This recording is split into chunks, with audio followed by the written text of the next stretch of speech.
Podcast coming down at 321. Brandon really does suck. Here's the headline. I raised two successful CEOs and a doctor. Here's the unpopular parenting rule I always used on my kids by the one and only Esther Wojcicki. She shared her nuggets on MSNBC. She's an educator, journalist, consultant, author of How to Raise Successful People, speaker, and more importantly, she's the mom of the Wojcickis. Susan is the CEO of YouTube and is the founder of CEO of 23andMe. You can find Esther Wojcicki at Esther Wojcicki on the Twitters. Oh, you are going to go. This thing is woke fest with you. I know it, Brandon. Well, no, I actually don't think that she's like heavy on the woke meter. I just think because she shows common sense here, and Ooh.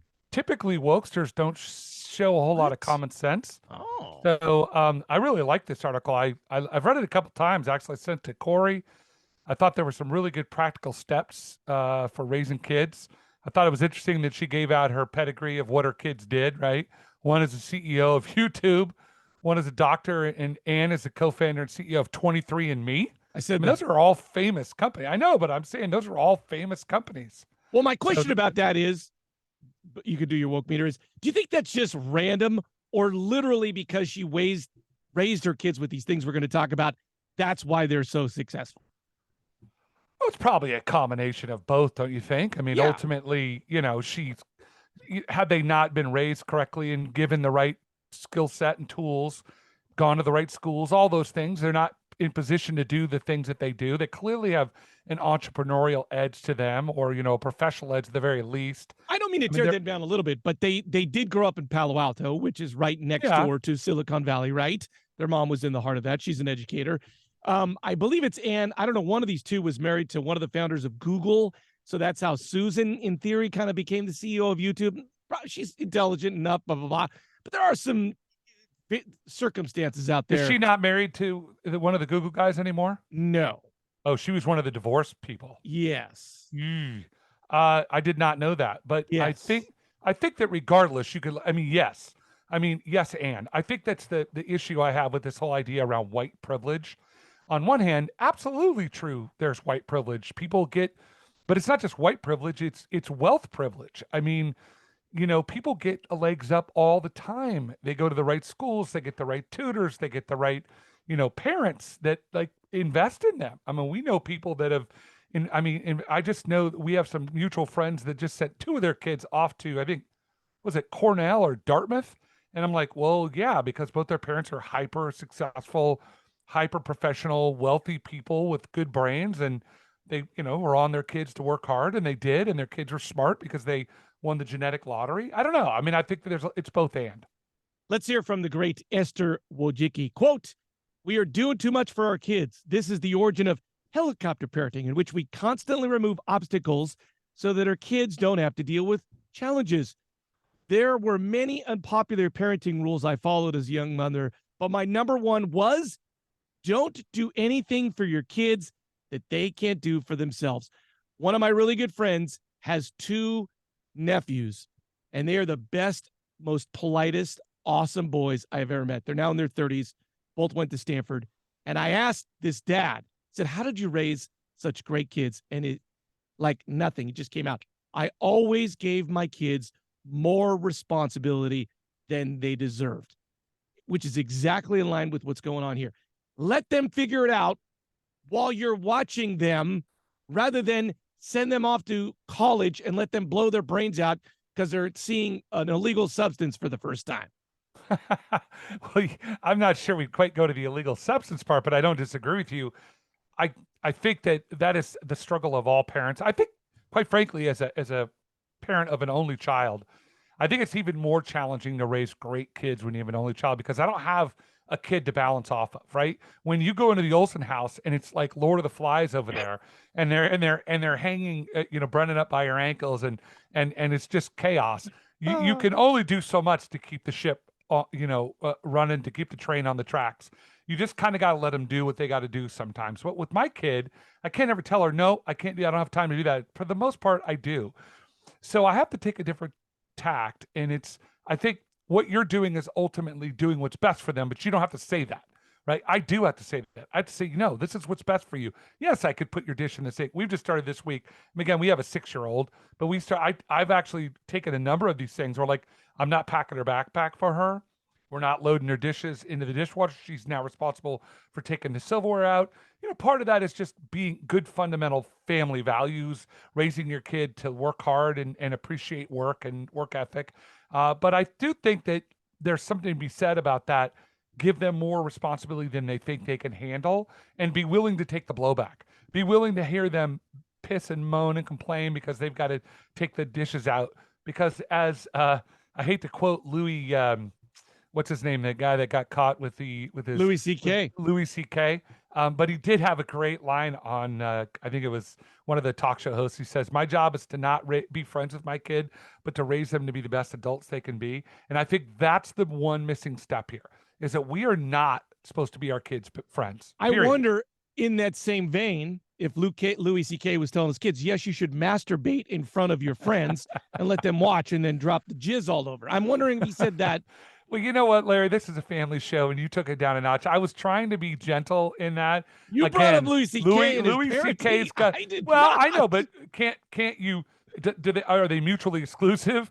I mean, I'm not saying Louis C.K. is a good guy, but he could have raised his children. Hey, look, this lady could be like a dominatrix on the side. She could be doing all sorts of weird stuff, and she still raised great kids. I don't think those things are mutually exclusive. I just feel like your wife's and my wife's parenting styles are very similar. And I feel like I know the Tiger Mom, and my wife, if she could, would probably chew their food and put it into their mouths if she could, so that they wouldn't have to do the chewing. And I'm often saying, like, they got to do it on their own. And I feel like that's exactly, like, for instance, like our daughter now goes to high school, right? She no longer goes to the school where my wife teaches. And we very clearly told her, you're taking the bus to this school.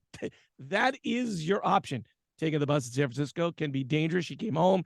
Yeah, there was this deranged man on the bus, blah, blah, blah. And it kind of stunned me for a little bit to have to tell my daughter of 14, get on the bus. But they got to learn. It's not that far. They have to go out into the world, come home, tell you how it went, debrief it. That's the only way they can grow.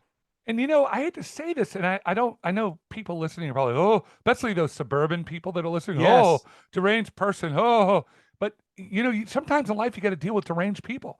So B's learning, I mean, I was raised in a little town, but my dad was hardcore about teaching me to keep my head on a swivel and be ready for action. Like, you don't know when some nut job's coming after you, and you better be, like, I've often said this, I don't have much of a flight response.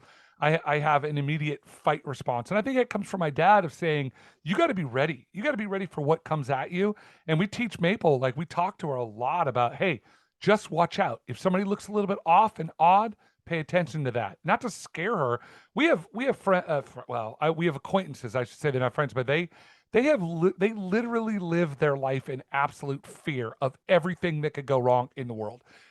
Their kid is so fearful that I'm just like, I don't want Maple to play with her because she's so fearful. They live in a bubble. Seriously. They're raising Bubble Boy. Well, and it's sad because they're playing out their own psychic phobias and their pathos on these kids. And I'm like, you know what? Bottom line is, yes, bad things could happen. Corey believes that every time she gets in a car, that at some point during that car drive across town, she is going to get broadsided by a semi, and that's it. And everything on the planet will die. And I'm like, it could happen, but the odds are against it. So let's not live our lives as if it's going to happen. Well, it's funny. I feel like, because my wife's an educator and you were for a gazillion years, anxiety in children is way on the rise. Like, kids have way more anxiety than they did, however, 10, 20 years ago, right? We were free range. We played, blah, blah, blah, blah. My son, middle one, your good buddy, Ellis, has some anxiety. Actually, probably more than the most. He's not medicated or anything, but he's got a lot of anxiety. My theory with him is the only way we can help him with his anxiety is let him work it out on his own. He's got to figure it out on his own, because if I push him in the right direction, he's never going to figure it out. And when he does on his own, it might be cured a little bit. Yeah, I agree with that. I mean, there's always the old, I used to walk up the hill 3 miles each way in the snow, and to be fair, I did actually have to walk up a hill every day. And I knew that when I showed up in college, there was no safety net for me. No, I wasn't going to be able Yeah. to call anybody and ask for money. There was zero safety net. So I had to learn how to take care of myself really, really early on in Yeah. life. And in some ways, I think it was unfair. In some ways, I look at it, I'm like, yeah, I don't want that for my own kid. That said, I know I could take care of myself. And I think that like I have the anti-anxiety medication in me. Like I have so little anxiety because I'm like, what's the worst that can happen to me? It's already happened to me.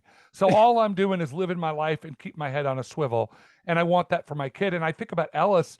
Ellis has got a little bit of that his mom thing. I know she never listens, so we could say whatever we No, want we about her. can't. She can't. She But won't listen. he's gotten a little bit of that perfectionist anxiety from Totally. her Totally. where he's got everything's got to be perfect. I'm Yep. like, bro, it doesn't need to be perfect, man. It just needs to be perfect enough. Yep. And I think that's tough when you have. That's why I honestly have a huge problem with parents that project their anxiety. I don't mind a parent that recognizes that they're really anxious and they don't want to do it. They're like, gosh, I don't want to put this on my kid. I can't stand those parents that play out their anxiety on their kids and aren't even either aware or willing to be aware of it. Drives me absolutely bonkers. I'm like, you are batshit crazy. You should not be putting that on your kid. We'll get to Ellis back in a second because we'll close up with him. But one of the things, Wojcicki gives us lists of things. If she calls it the I do, we do, you do. We talked about that. They have to get up on their own. They have to set an alarm. They have to get dressed on their own. They have to clean their own dishes. They have to make plans. One of the big things that she's really into is they have to do chores. And that's something in our house. Like, hey, man, I'm not cleaning the whole house by myself. I usually do the toilets or whatever, but you got to clean the hallways. Everybody's got a job. And I think that's like legit. Oh, I mean, that's like parenting 101. I mean, Yeah. anybody that doesn't do that is a loser, in my opinion. And I don't mean loser like saying they're doing it because they want to make their kids' life better, but ultimately you're making your kids' life worse by not teaching them any kind of work ethic. I love what she says, like, let them do it. And even when you have to go fix it. Yeah. It doesn't matter. Let them do it anyway. And if they do it wrong, you'll go back in the middle of the night and fix it. And it's stressful and it's tiring. And sometimes it's just easier to do it yourself.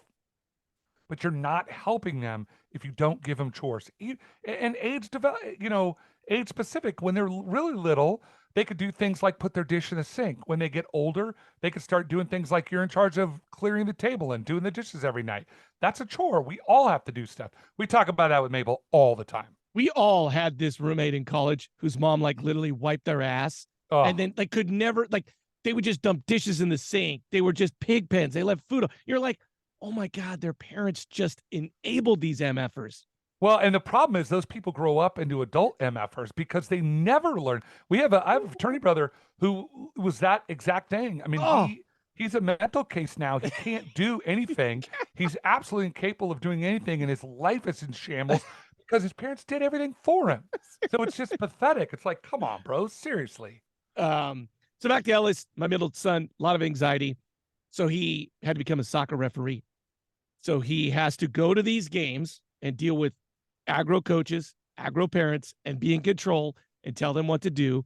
And it is so great to see him have to take on this anxiety and deal with it. Once again, giving people more responsibility than they deserve or want.